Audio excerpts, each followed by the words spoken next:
منظور پښتون د طرف نه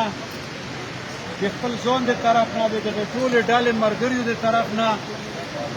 د پورا د پی ټي ایم د تحریک د طرف نه حاجي صاحب لا واپس دلته خپل کور له پروتلو ستړي مه شي ویایو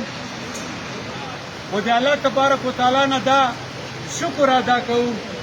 چې الله تبارک وتعالی دې مونږ ملک صاحب له برای ورکړلو او روغ له خپلو بچو له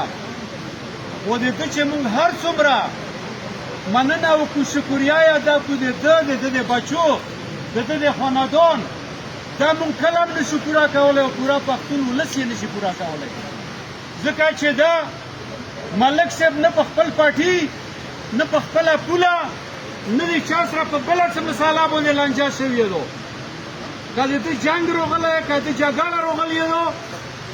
که دا یې د وطن میاشتې تکلیف یې تېر کړو په دغه عمر کې دا یې د پښتون ولس دپاره تېر کړو دا یې د پښتون ولس د خویندو میندو د عزت دپاره تېر کړو دا یې د پښتون ولس د ښه ژوند دپاره تېر کړو خو د الله لاک لاک شکر دی چې عزت و ذلت دا د الله تبارک وتعالی سره دی خو تاسو یې وکتل چې ملک صاحب د ډېر غټ خاندان نه تعلق ساتي او د داسې پلار بچی دی چې په اپریدو کې غټ نوم لري په قبایلو کې پوره غټ نوم لري او داسې نوم لري چې په غیرت ډک نوم لري خو زه ماله یو ملګري خبره کړې وه ورته ویلي چې دا بچی مې تکړه دی خو که زه تکړه یم پلار یې نه پوښتنه وکړه ما وایي چې دا بچی دی نه تکړه دی ویې ویل چې څنګه یې نه تکړه دی موږ دنیا نه ته پېژني ما چې تو پېژني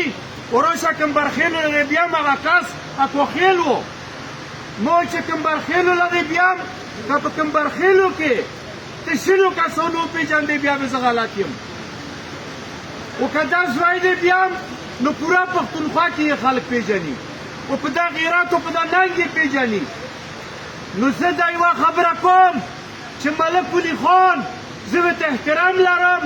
ما ورسره چې څښلي دي زه پښتنې را اسپتال له ورغلی یم چې کله په اسپتال کې داخل و زه وړوکی وم خو د مو خوښ و په دا غیرت مې خوښ و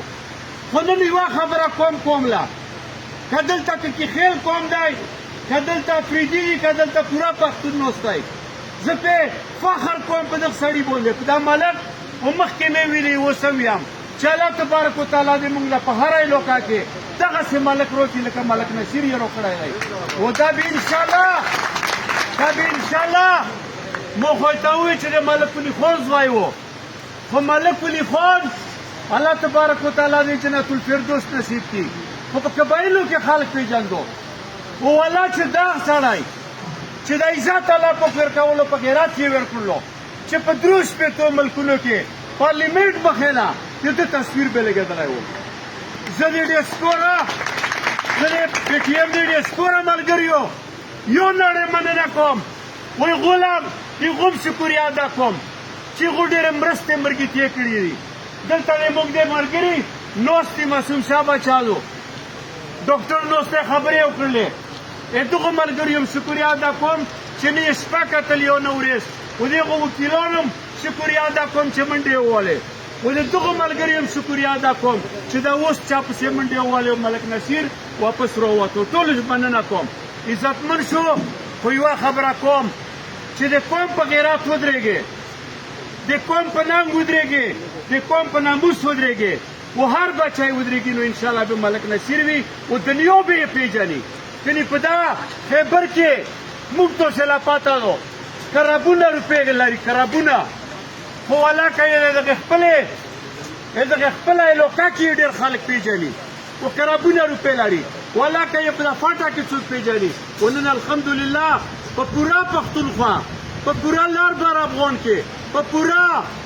33 ملکونو کې ملک نصیر خلک پېژني و دا الله تبارک وتعالی د عزت دغه نه ورکړو چې دا د وړوکي او ماشوم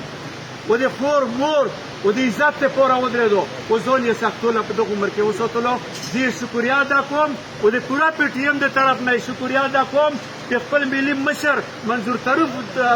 پښتین د طرف نه یې شکریه ادا کوم او د ټولو ملګریو طرف نه یې شکریه ادا کوم او الله تبارک وتعالی دې دله لوی صحت ورکړي لوی ژوند ورکړي د قوم د خیر ښېګڼې دپاره ډېره مهرباني عزت